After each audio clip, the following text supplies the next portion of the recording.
Another wonderful episode of the Convoluted Podcast. It's your host Liz, and I'm with Tyrant, Dominus, aka Jesus. And if it's your first time listening, we always like if you would subscribe. And you don't have to, but we would like it. How are you doing, Jesus? Right. How are you, Jesus? I'm doing good. You know, it's another week. This time around, we're recording in the studio for one. Woo! So yeah, you can see us together. Oh my Yay! God. Oh, in the same room. So, once and not a 40-minute drive apart. But yeah, I'm good. I'm on a mini vacation at the moment. As you can tell, you guys can't, but Liz can tell, I spent my time cleaning. Aren't you proud of me? Yes. Thank you. But yeah, I've been busy. I've been on a mini vacation, but it feels like I've been working 2 weeks. It was a rough week for the days I did work. We've lost another person, sadly. Gotta love it. We chill. Don't miss it. But we got a new person on top of that. Oh yeah, okay. So we lost and we knew. Actually, so is it really bad then? Kind of though. Like I always tell everyone, me and Juan, kind of to keep us kind of in the high morale, right? We've been very fortunate to have some very good eggs, some good people working with us. They've never been the best workers, but they've been good people, you know? Mm-hmm. And sometimes because it's one of those things wherein we've all been there in the workforce when there's that one person you just don't want to go to work because they're there, right? Mm-hmm. We've all had that. And we've been very lucky that none of us have had that as an employee, where it's just like, they're working, you have to get up, go to work, and see them there. Mm-hmm. We've been very fortunate with that. Our latest one who quit / got fired, I don't know anymore. I don't even know. They just never showed up to work. Showed up to work. Yelled at one of our other employees. Wow. Wow. And I'm like, there's our first bad egg in a long time. So, I'm glad they're gone. Because, for one, as everyone knows, we work graveyard. That's hard enough. And then, as your turn, so how are you doing? I didn't do my overnight. That was horrendous.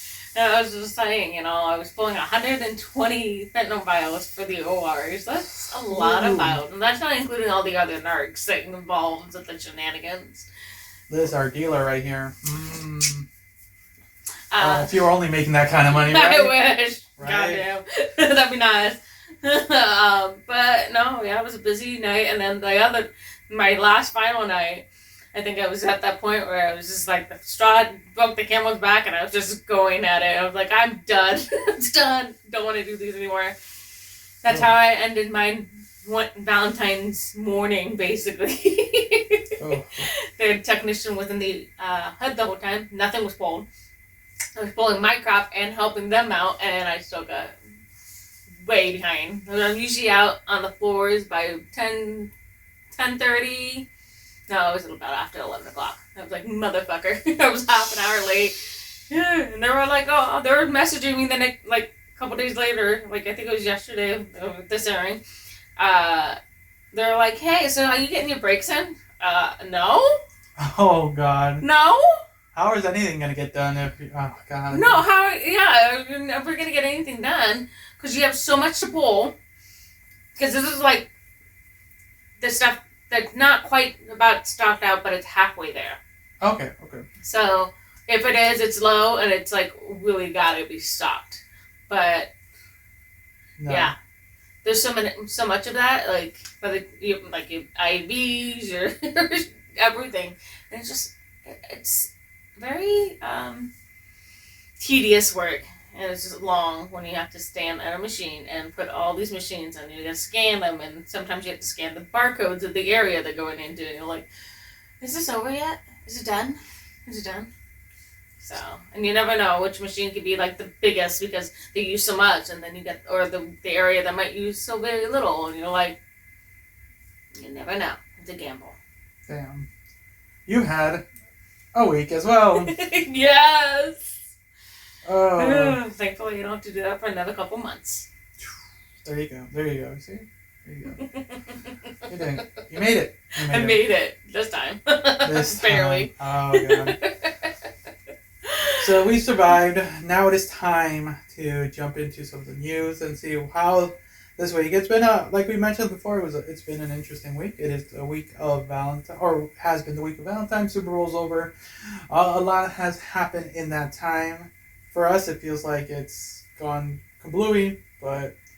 I blinked and I didn't know what time went by. I have to tell you the truth. Damn. All right, so let's see here. We have our first article. Liz, I believe, has already pulled up a lot. I pull it up. Go ahead, Liz. You can start. All right. Cocoa prices spiked to an all-time high right before Valentine's Day. Dun, dun, dun. Oh, yeah. We don't have a soundboard, you guys. So yeah. We're going to be our own personal soundbirds. Woohoo! I am not adding that during post. I'm already editing the video and audio for this, so be happy. But if you guys got chocolates, you might have noticed that your partner might have bought a little bit, spent a little bit more. So be happy that they did. Yeah, they spent money on you. I was a cheapo and bought it the next day when it was 70% off. Well, that's the smart thing. Exactly. All right. As Valentine's Day approaches, the price of cocoa has never been higher. The cost of a key ingredient in chocolate has been grinding upward for over 2 years. Wow, really? Over 2 years? Damn. Pandemic. Yeah, it's true. In the past year, it has more than doubled. This month, it broke an all-time record from 1977, the year before Hershey introduced Reese's Pieces. Oh, wow. Is that long ago? Damn. Okay. Quite honestly, all our other chocolates have increased in price, said Ginger Park, who runs a chocolate shop named Chocolate in Washington, D.C. for 40 years. We try not to raise the prices on customers, but there are times when you have to. We have no choice. Park Store is a constellation of handcrafted bonbons and nostalgic heart-shaped boxes, shiny chocolate domes, and sea salt-studded pillows with flavor like green tea and shiso lime, espresso, and cardamom. The sweets arrive from Switzerland, Belgium, Vermont, and Kansas City, Missouri. Everywhere, chocolate makers are feeling the price crunch. Oh, God. Belgian chocolate. Oh, have you ever had a Belgian chocolate? I don't think so. Oh, my God. It's amazing. Oh, I crave the days I go back to Belgium again. The chocolate was amazing. Especially the chocolate dip waffles. Ooh, that sounds good. Yeah.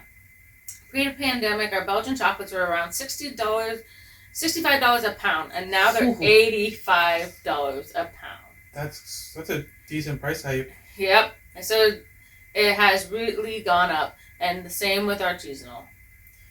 Why is cocoa so expensive? Cocoa's troubles stem from the extreme weather in West Africa, where farmers grow the majority of the world's cocoa beans. Cacao? Is it cacao now? I don't know how to pronounce it now. I've heard so many different variations. There were massive rains, and then there were massive dry spell coupled with wind, said co-bank senior analyst Billy Roberts. It led to some pretty harsh growing conditions for cocoa, including pests and disease. So they've been suffering the highs and lows. That sucks. Yeah. That sucks. And from what I just kind of been scrolling through, it seems like we're not going to see high costs yet, but it's going to probably steadily go up from what I can see. So your partner didn't spend that much yet, but it looks like, be forewarned, chocolate items are going to go up. Stock up on chocolate now. Yep. Before Easter, too, because it's right around the corner. Well, it's just the start of the month, but it'll be here before you know it. That's true. Like, for us, it's going to be like...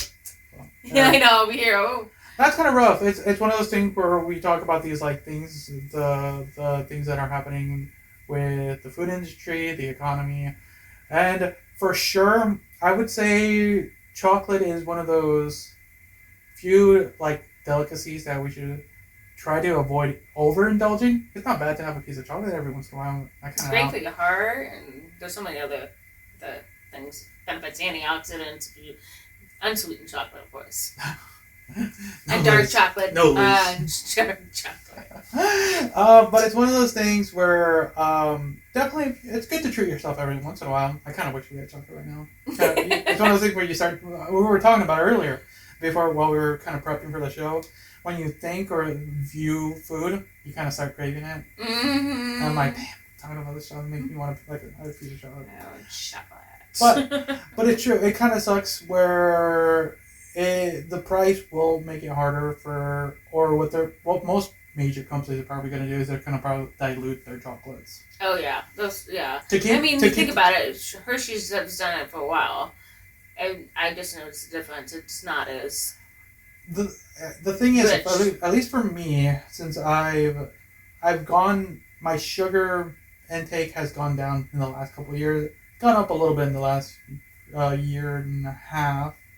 But one of my goals, as we talked about during the goal episode, was not going sugar-free. Just because it's not that I can't, because I've done it before. It's more like I said, treating yourself not that bad. Mm-hmm. So I've been trying to reduce my sugar intake.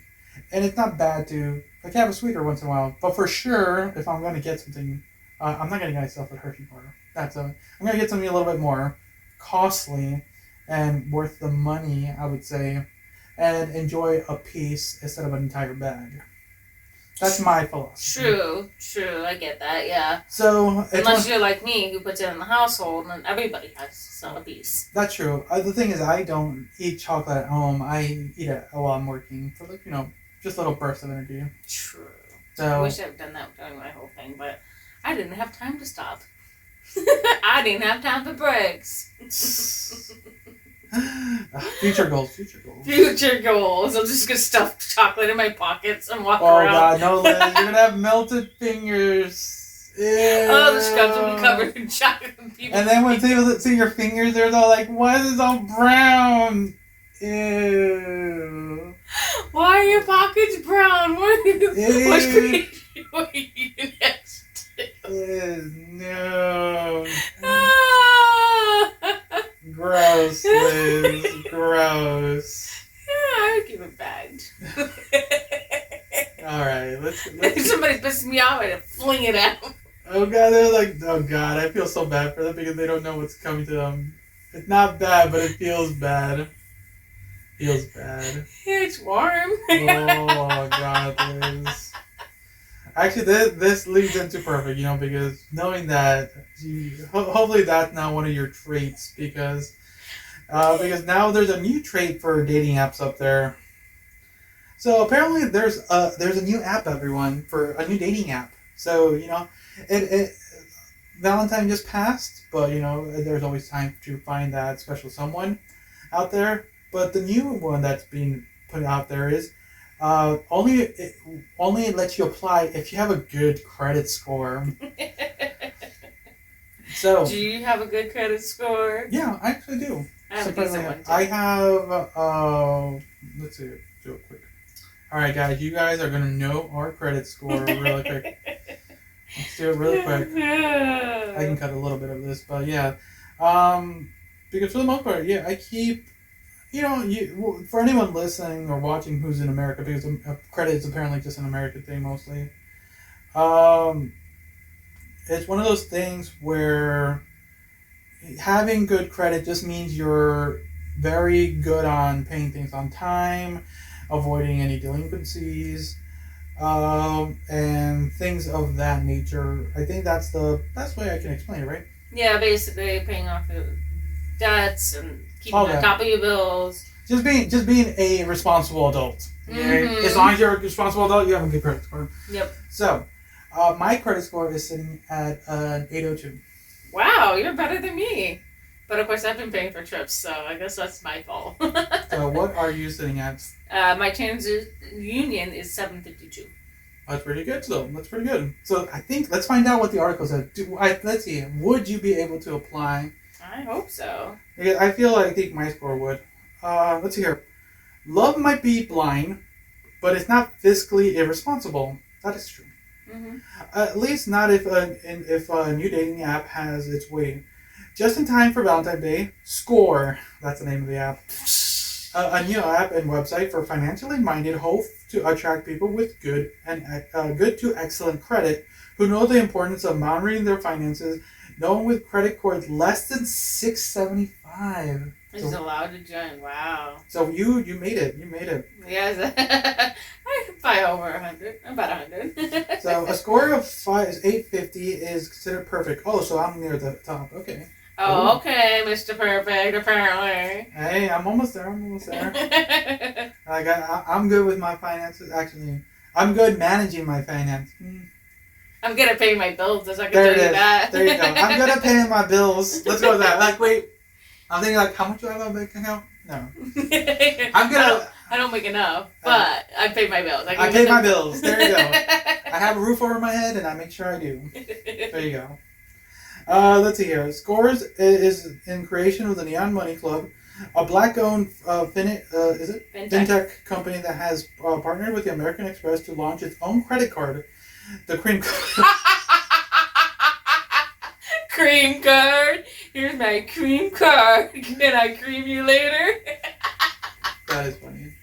Let's see here. My God, the people that pick up lines of that. Oh Lord. Which lets holders invest in the stock market using points they earn on spending. Oh, interesting. The goal of the dating site, beyond the obvious, is to bring the issue of financial health to the forefront of conversation. And, promote Neon Money Club. Yeah, that makes sense. That too. Yeah, that too. Financial wellness is often a backseat. At Neon Money Club, our mission is to inject financial awareness into the fabric of everyday life. That's not bad. To achieve this, we have to take the conversation to places where it isn't normally discussed. Scores aims to evaluate the discussion. Elevate. Thank you. The discussion around financial health, which has remained stagnant for decades. Device the incognito. Innuendo name. Score is that's funny. The score is also another way of. I didn't think about that. Cha-ching, hey-o. Yeah, that's funny. It is more akin to other dating apps that bring together people with common interests. It could say that it's easily named Money Mingle or Investors Only. That's true. They could have named it just about anything. Mm-hmm. The bottom line is that you're looking for love and have a healthy enough credit history. Score will attempt to match you with like-minded singles. People who have higher credit scores are more inclined to enter into committed relationships, and the company says it's citing Federal Reserve studies. If you want to use this to find a match, you'll need to act fast, though. Score, unlike other dating app sites, is not intended to be around permanently. Huh, interesting. Oh, that is interesting. It's a pop-up experience. It's fine print and terms after 90 days. So you guys better get down there if your credit score is good, because it's going to be gone soon. Score does not currently charge members to sign up or for its matchmaking services. This is significantly different from larger dating sites that like Match.com, which charges between $22 to $38 a month. Or Tinder, which has we talked about the $500 a month subscription level. This is one of those things where we're talking about just like money to spend. And like... Not everybody has that money to spend though. That's what the economy is. So, as shitty as it is. So let's talk about this then a little bit. So the idea of Score, basically, I get it. It's one of those things where it is the holiday season. Most people, or is the most, what is it? What's the word I want to say? Not couple. It's one of those things that people tend to feel lonely. Definitely, right? Oh, yeah. I don't know the word. Well, holidays in general do that, but that just expedites that feeling to the top of the list. Yeah, but I think Valentine is one of those things that is more prudent to that idea of coupling. And I think when things like this pop up, where some people just can't go on dates, or find individuals to date for a mix of reasons, definitely. But one of those things is cost. Like right there, we just mentioned two of those. It's like it costs money to go find someone. Yeah. And definitely it does cost money for dates and stuff like that nature. So there's that next level of stuff no matter what. And sometimes, I don't know how it's been for your experience, but it's never been the first thing that is brought up in conversation during a first date is money. Yeah, you don't obviously, you find out what they do for a living and kind of have an idea how much they're making, but it never brings it to the front of the conversation. Yeah, it's not the forefront discussion. Yeah. And having that already done for you through scores, like, oh, they are a responsible person with their finances. That's not bad to know. No, not. I can see what they're doing, minus the little backhand thing they put there. Into windows, and I love it. That's amazing. And they're marketing too. But, yes. But I think that's fine. Definitely, it is a little bit taboo. No, I'm not gonna lie there. But it's definitely one of those things that people need to really see if they, because you don't really have to be coupled up these days. There's a lot of people that can be alone. There's a lot of people that are like the no children life. There's a lot of people that there's a lot of different aspects to it. And definitely there's a new one where they're just taking something that's not in the market already and just making a market for it.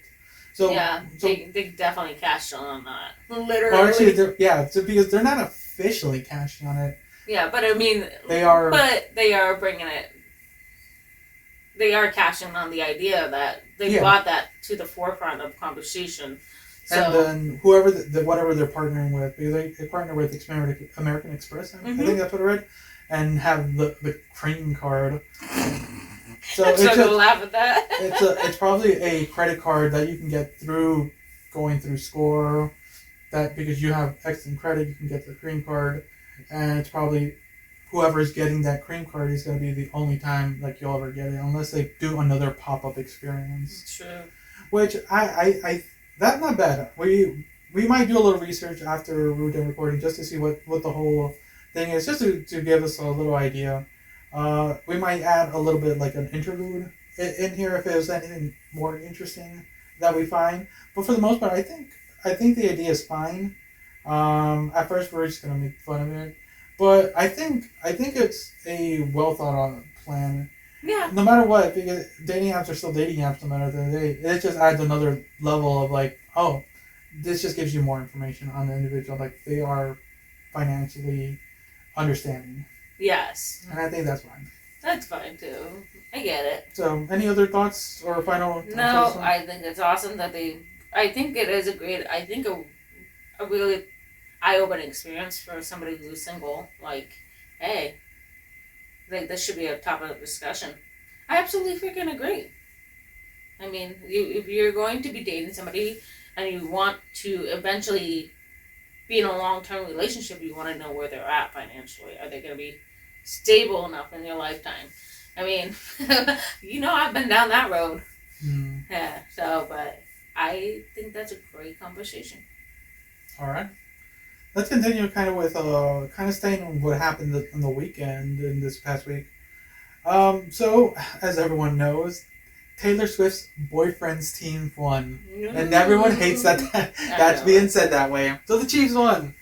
Did you watch the game at all? Or I was woken up about maybe the first or second quarter in, because I permanently scolded my brother that don't wake me up or I kick your ass. And it was my mother who woke me up. I heard, oh! I'm like, are you really?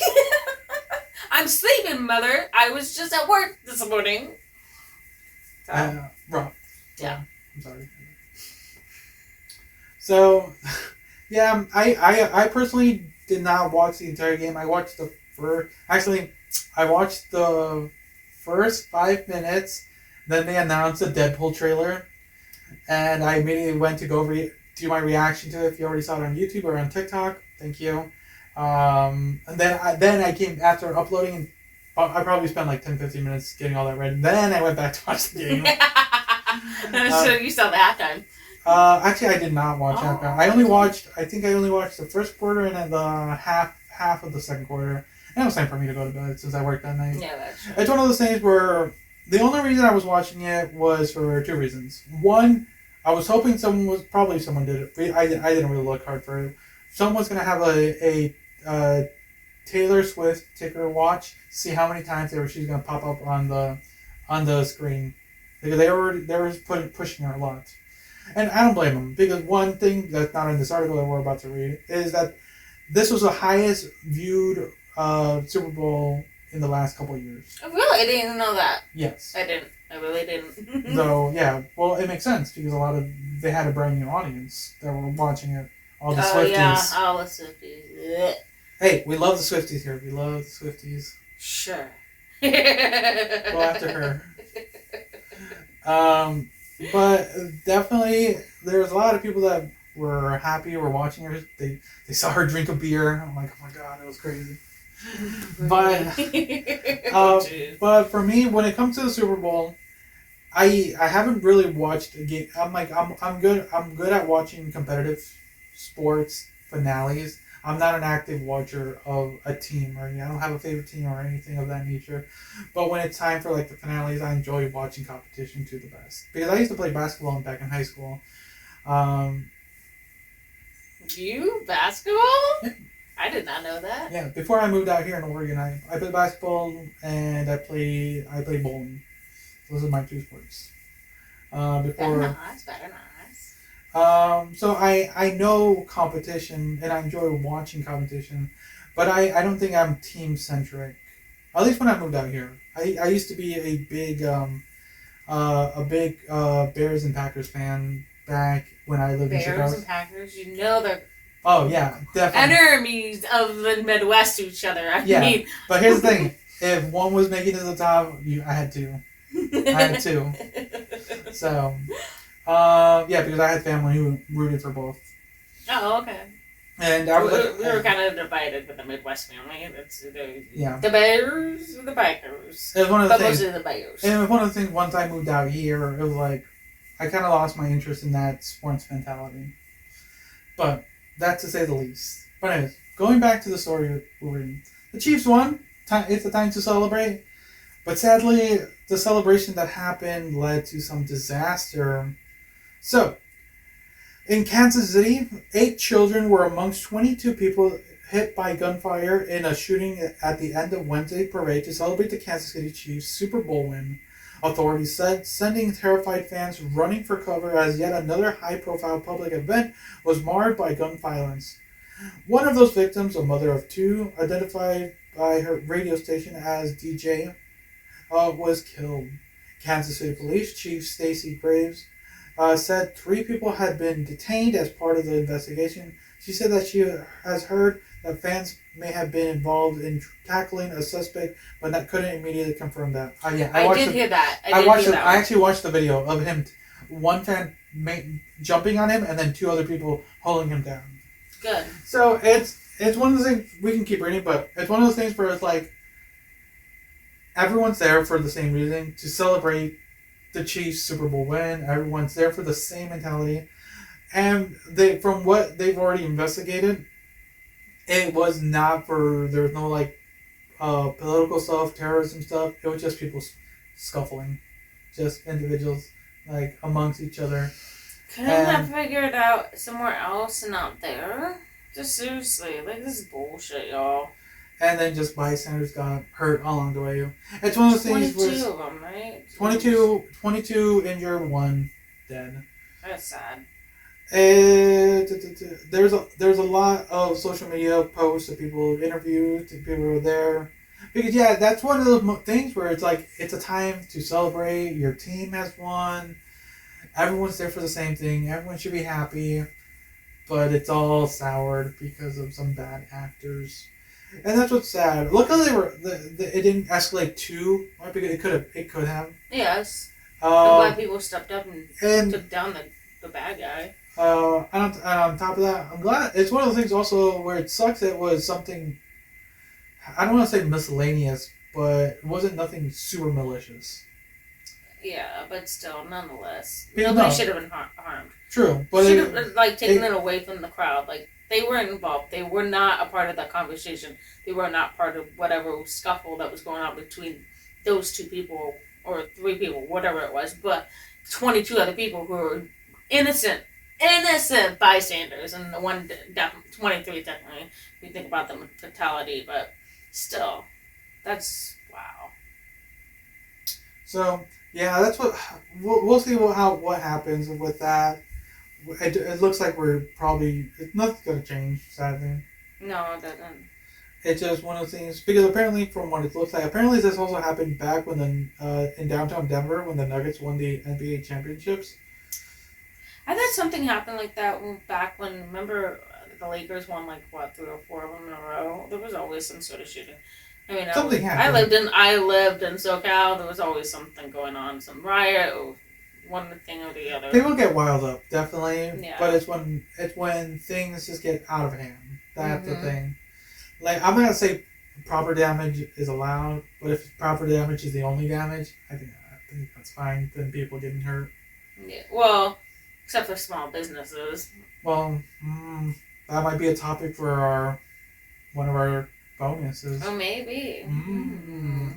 But it sucks. It sucks mostly when going back to kind of we were talking about. Everyone was excited. There's new fans. There's new people. People are together for one reason, and it just ruined. So kind of let us know what your guys' thoughts in kind of situations like this when something like like this can be like kind of just dumbed down for some people. It's like because this is a large thing. It can be one of those things where it's just like a get together, a little small party or a kickback. And then there's just people just hanging out, but then there's like that one person that just ruined it for the whole thing. That's the best way I can explain it for other people. Because that's what it is. It's just like we're just hanging out, everything just chilling, everyone just chit chatting, just listening, chilling music, and then just something happens and it just ruins the mood. And definitely makes a bad taste in your mouth. Like, do you ever go into crowds again? Definitely, some people like it's not here. I've seen some clips. People talking about their experience. It's rough. Some people. There's like the ones injured. There's 1 2 injured are the ones that are like more injured than all. There's some people that got hurt, got some bruising that aren't accounted for really. Because most people aren't going to count a couple scrapes or bruises as injured. But it's still there. Probably a lot of people got bruised up and especially pushing and shoving, trying to get out of the way from the gunfire. Yeah. So yeah, mostly when if you would did you see any of the pictures? There's just like thousands of people out there. Well, you would see that thousands of people just like, oh my god, the Chiefs, and the Chiefs are there, like they're here celebrating parade. But it sucks. It sucks. So for the family that lost the mother, you know, thoughts and prayers because that's really all we can offer. And for the ones who have injured, we hope you a speedy recovery. Exactly, and I hope a lot of mental care too. Yeah, because you're gonna need it. Talking about that, kind of some of the things. Let's talk about the migrant workers. Oh yes. Go ahead. I'll let you read that. All right. Yes, let me find that article.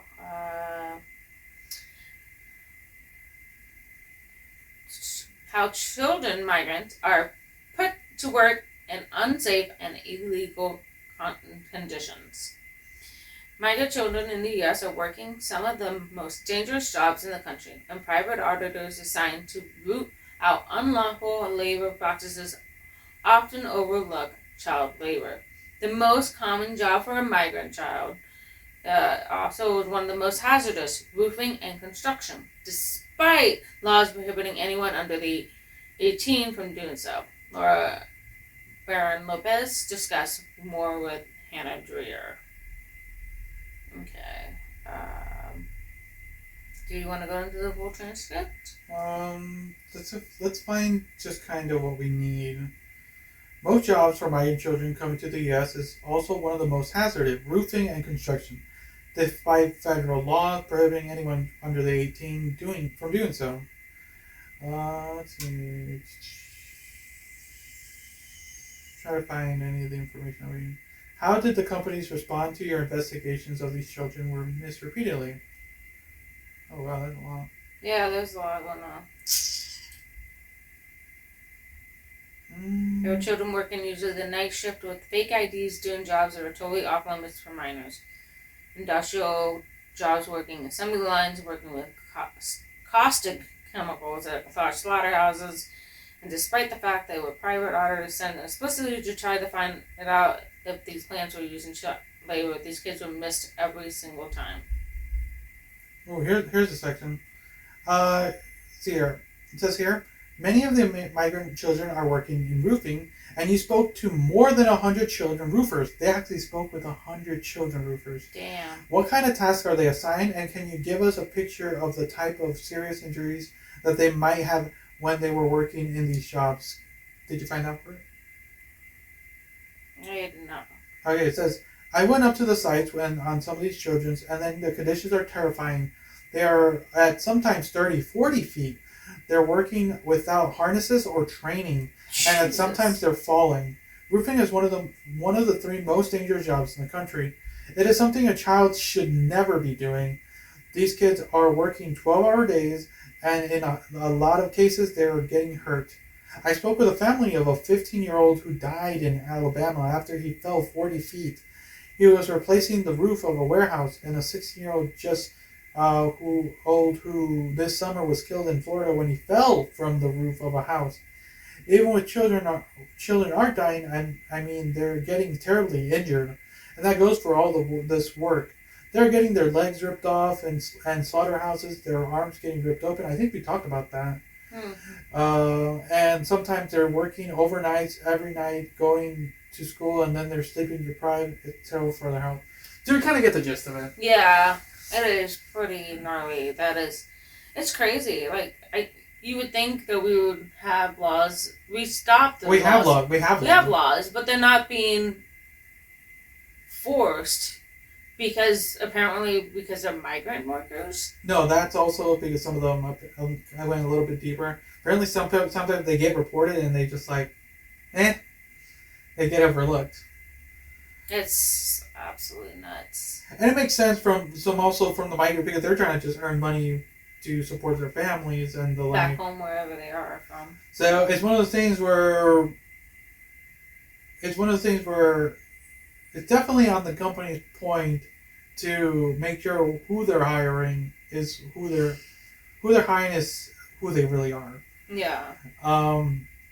Because a lot of times what was noted, I kind of scrolled through it. I saw a little paragraph where a lot of companies they just don't have the workforce, so they just hire people because they need people. Mm-hmm. And it's rough. I'm not gonna lie. The workforce, we've talked about it. We're losing people back and forth. So just being able to hire just about anyone, I can see why they're desperate for that.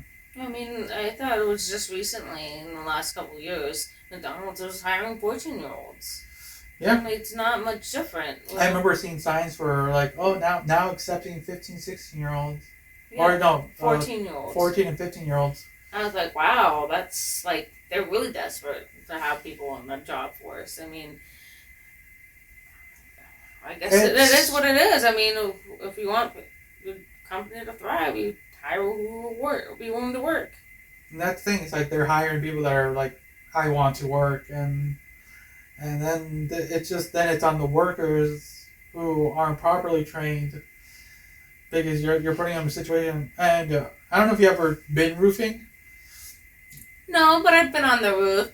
Yeah. Without any harnesses, putting on Christmas lights. Oh, I've been on the roof, actually roofing with my father, since we did our own roofing a couple of years ago, with our harnesses.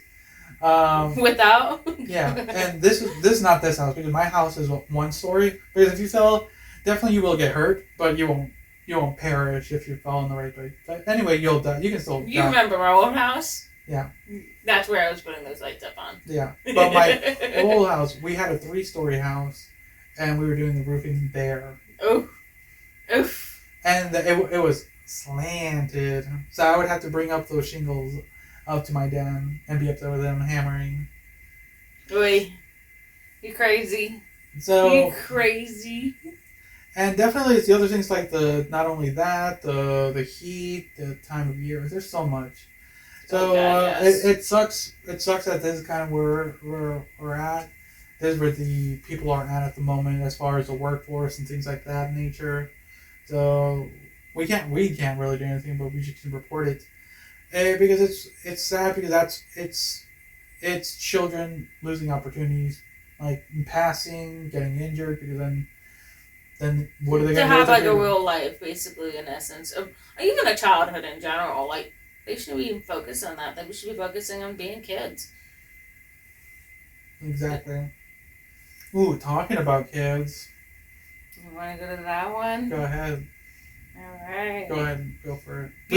We just watched a video kind of explaining a little bit of it. But let's read a little bit of the article and then kind of give our 2 cents, because definitely is an interesting talk that we've had. I think we kind of touched base on this. But this is another layer to that. Yeah. All right. Beware of Sephora kids. TikTok skin care trends, as dermatologists. Extensive skincare routines and makeup hauls, usually reserved for teens and adults, are seeing a new trend as children under 10 are spending a lot of their parents' cash on these products. The trend, Sephora 10-year-old has taken over social media as parents, shoppers, and Sephora employees share stories of preteens mobbing the store for costly skincare and makeup products such as Drunk Elephant, Rare Beauty by Selena Gomez, and Glow Recipe. According to accounts of the events, mostly posted to TikTok, the mall-going preteens are in search of the same trendy and celebrity-endorsed products while being disrespectful in stores as they make a mess and destroy tester products. Ew, didn't read that part. That's gnarly. I've been in Sephora and I hate. I detest the store in general. I avoid it at all costs. But so what are your personal thoughts on skincare? What are your thoughts? I'm really very basic. Like, wash my face with a nice skin wash, and that's it. I'm very simple, nothing crazy. That's it, pretty much. I rarely ever wear makeup as it is, so. Okay. So for me, simple moisturizer, and every once in a blue moon, when my sisters do their face mask, they usually slap one on me. Yeah, there you go. I do occasionally, but again, that's a rare moon thing. Yeah, because they just do it as we have an extra one. Do you want to do it? I'm like, do I have to? And then just slap and I'm not against it. But definitely it's skincare for the most part when there are products for people, and definitely, like we've talked before multiple times, social media has made it a habit for people, mostly in our generation, that physical appearance has been hyped up a lot. And definitely, can't change how crappy you are, though, or your credit score. True. But yeah, it is one of those things where we're at that time where anti-aging cream, there's so many other random weird products out there, like things to get rid of the bags in your eyes. Definitely, if you could see mine, I definitely, they're not going away anytime soon. They would take. You got plaster shit on my face to get rid of those. It's called sleep. That's never gonna happen. Unless this show becomes very hyped up. Get me sleep, guys. Get me sleep. But yeah, it's one of the things now. It's being pushed to kids. It's just crazy. Like you have a kid. If your kid was in that, what would your thoughts be? Hell no. I don't even spend it on myself. Why would I go spend it on something like that for a child? I mean, I get it. If they want basic cleaning, I'll give them the basic stuff. Something that's going to be reasonable, that I can afford on a month-to-month basis. Not something extraordinary that's going to cost me an arm and a leg. Yeah, some of this stuff is, let's just do a quick, the thing we searched, saw, this was not cheap. Let's see here. It says, let's look up one company. Just they mentioned Drunk Elephant, right? Yeah. How much is some Drunk Elephant products here? They're like hundreds of dollars. At $50 to $70, some of them, I know that for a fact. They were talking about that on that. $38, not $100, $62 for Lala's retro whipped cream. Jesus. You're spending. Oh god, that is so expensive. Lip balm is $20. Yeah, no, I'll go get a whip smacker. So yeah, it is expensive. Definitely the higher end stuff people out there for things are crazy high. I'm not gonna deny that. Sometimes paying for quality matters sometimes, but not for name. No, yeah, no. But, quality over quantity, I guess, in essence, you would think. Yeah, but then kind of going back to the topic of for children, that's a little much. That's extreme. Like, I should be doing more for myself, but I don't. Again, I work too much to care. But, I get it that we should have, like, a good routine. I get it. But not to the point of breaking the bank. Or even for, like, we saw in the, just kind of in the glimpse, like, there's some product out there that shouldn't be meant for kids at all. Yeah. The retinol, the exfoliating acids, peptides, and vitamin C serums, like... There's stuff, like, there are things that are, like, our skin's very sensitive overall, depending on the individual. Everyone has their own different skin sensitivity. So, and it's still developing as kids. Oh yeah, definitely. So, they shouldn't be, like, slathering so much chemicals. Basically, you're slathering chemicals on your face. Yeah. So, I did that. What are we gonna... I feel like we're gonna have... This population of kids are gonna have more problems down the road than for us, our generation. We weren't taught like that in our 10-year-old. We were 10-year-olds who were running out in the sunshine until the lights came on during the day, until nighttime. And we weren't focusing on... I was certainly not wearing sunscreen, obviously, going out. When we went to the beach. That was about the time my mother would slather moisturizer. She would do the hands, face, like, no, I don't want any. But it definitely... But that's different. Moisturizer, I mean, like, it's like lotion, like... But yeah, most moisturizers these days actually have some sunscreen added to it already. Yeah. But yeah, definitely, it's... The basics should be fine for most people. Mostly kids. But kids, just simple... Yeah. Should be fine. People should not be worried about that level. And it's just going back to our talks about how social media is, how people are being perceived, how people are like seeing their favorite content creators like, oh, they're doing these. And then definitely TikTok has some weird stuff on there where you're seeing people live their daily lives. Like here's my day, here's my routines. I've seen them. I've seen a couple of them that never intrigued me because it's like, it's not something that's... I have no time. I literally have 15 minutes to myself to get dressed and get out the door. Yeah, you don't have to, like, I put my eyelashes here and there, and then they do, like, here's the next step, and, like, I've seen those. But I value my sleep more than I value... I'm up at 6:40 in the morning, and I'm putting lunches together, and having breakfast, and getting my shit ready for the day. Like, that's about it. An hour of my day is spent trying to get that done before I walk out the door. So, okay. For work. Do you want to read the advice for parents portion? Sure. To close it off? I know it's tough because it's the voice of the dermatologist and other parents against the whole beauty industry and unrealistic beauty standards that are out there. There have always been unrealistic beauty standards. I don't care whose generation, it's always been there. I would tell parents to use the discussion to talk to their children about how their skin is younger and more sensitive. Focus on healthy habits and sunscreen. There is a balance between giving in a little bit and allowing your kids to feel trendy while still keeping them on a healthy track by introducing them to products that are right for their age and skin type. Hope we can lead children to make better decisions that will benefit them, said Jeff B. Parents but certainly use it as an opportunity to talk about unrealistic beauty standards and who they listen to on social media. So I do think there are some positives that can come out of this conversation. I think that's a good way to end that topic overall. Mm-hmm. It's one of the things for having those discussions definitely is more important at the end of the day, because you can ignore it and they're just going to be spending more of your money and go and then they're just going to turn out worse than if they never would have talked. Yeah. I think that's the best way to end this overall.